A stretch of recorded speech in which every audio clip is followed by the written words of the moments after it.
Let's examine something from dog culture. They say dog barking is communication. They say that putting dogs around children is going to help them read and learn. Well, unfortunately, that is absolutely incorrect. Dogs around little kids is a health risk, and dogs do not communicate. They don't have the ability to communicate anywhere near the way that humans do. So, we're going to look at some parts of the brain. We're going to look at the Broca's area, and we're going to look at the Wernicke's area. So, let's look at this short video. Is involved in initiating speech, motor control of spoken language, and sentence formation. So it's very important for controlling speech output. Moving on to Wernicke's area. Okay, so that's Broca's area. So that is one that dogs actually have. That's basically the motor function, moving your mouth, sucking in air so you can make noise. It's not really related to the other areas of comprehension, including the prefrontal lobe, the angular gyrus, and the one that this video is about to mention. Yeah. Wernicke's area is located in the posterior superior temporal lobe. So here is the temporal lobe here in this area. It's going to be at the more posterior aspect of the temporal lobe, and it's going to be superior. So it's going to be located in this area here. Wernicke's area is involved in understanding spoken language and planning use of words. It's involved in comprehension. So it's going to be... Okay, so dogs don't have that one. This is the area that he's talking about. It's crucial for language comprehension, helps us understand written and spoken language, and it plays a role in self-monitoring. So that's the feedback loop. I mentioned that in my other barking video. That's like when you talk to somebody, you hear yourself talk, and you know when to raise your voice, and you know when to lower your voice. Dogs do not have that. They don't have the feedback loop, okay? And they don't have this part of the brain. So there's no storage of information or understanding that is being picked up by their brain through listening to themselves bark, because they don't have any of these parts of their brain. Now let's look at the next thing, the angular gyrus. And then another important part of the brain is going to be the angular gyrus. So the angular gyrus is going to be located in and around the Wernicke's area. So it's going to be adjacent to Wernicke's area. It's involved in understanding and relaying written language to other areas of the brain and comprehending words. And another very important structure for language is the arcuate fasciculus. So the arcuate fasciculus is going to be a neuronal bundle or connection that connects Broca's area and Wernicke's area. So connects Wernicke's area and... So dogs don't have the Wernicke's area, so they don't have that bundle of nerves. They don't have that information relay. Kind of like I was talking about before, the feedback.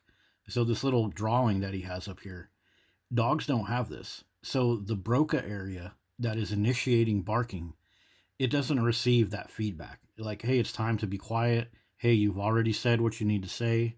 Hey, somebody's making body language at you. Like when you talk to somebody and you notice some really dismissive body language, that bundle of nerves, that is part of what tells you to, whoa, it's time to be quiet. It's time to leave this person alone. Dogs don't have that.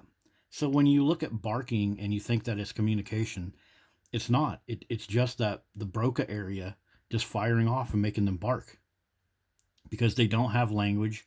They don't comprehend words, just like in here. They don't understand written language. They don't understand any of that stuff.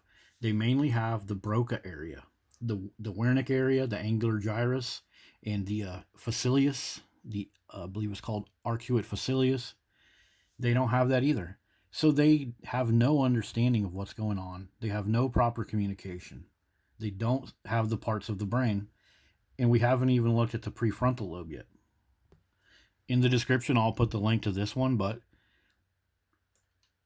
as I mentioned, dogs do not have the Wernicke's area. The same thing with the angular gyrus and the bundle of nerves that the guy was talking about. The dogs don't have that. So that's three key components of the brain that are related to hearing sound and creating sound, that dog culture will tell you, oh, that's all about communication. No, it's not about communication. It's about having a lack of a proper feedback loop, a lack of a proper angular gyrus, And so the Broca region is just firing off reactive noises.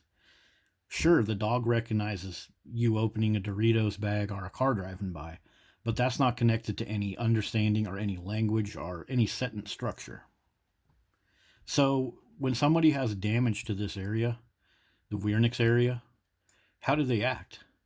Look up some of this stuff on your own, but notice what it talks about. Incorrect made up words, difficulty understanding spoken language. So dog owners display a lot of this. Made up words. Fur baby, fur daddy, four-legged friend, dogs are better than humans, best friend. All of those slogans, those are all just made up words. And then what about understanding spoken language?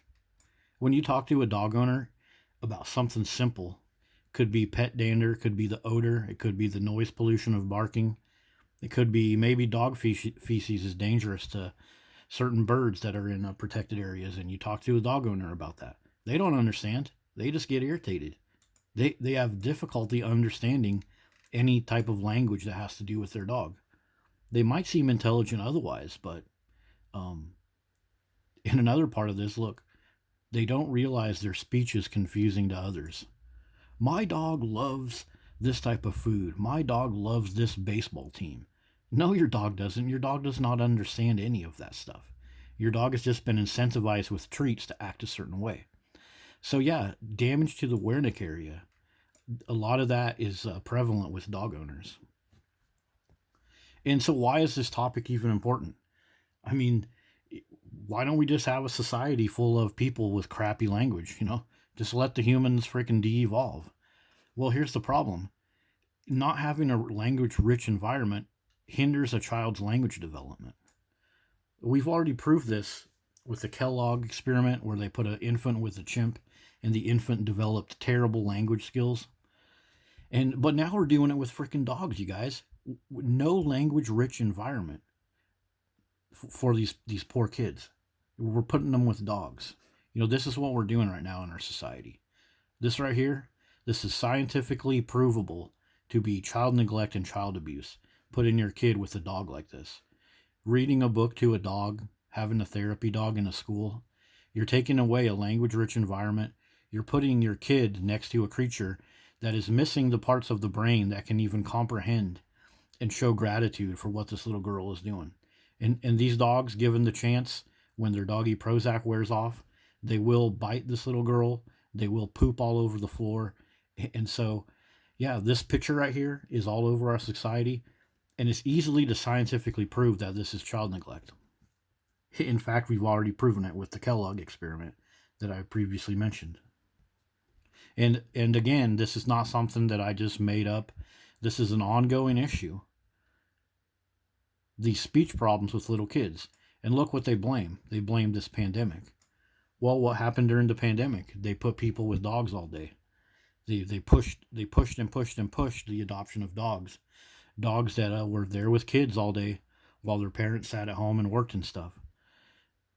And even if we're not going to talk about the pandemic part of it, the fact of the matter is there has been a significant increase in speech development delays in kids. And what else is significant with kids? Putting them with dogs and saying, "Oh, that's your sibling. Take care of your sibling," right? And so, remember, how does a person with the Wernicke's area act? Nonsensical, made up words. Yep.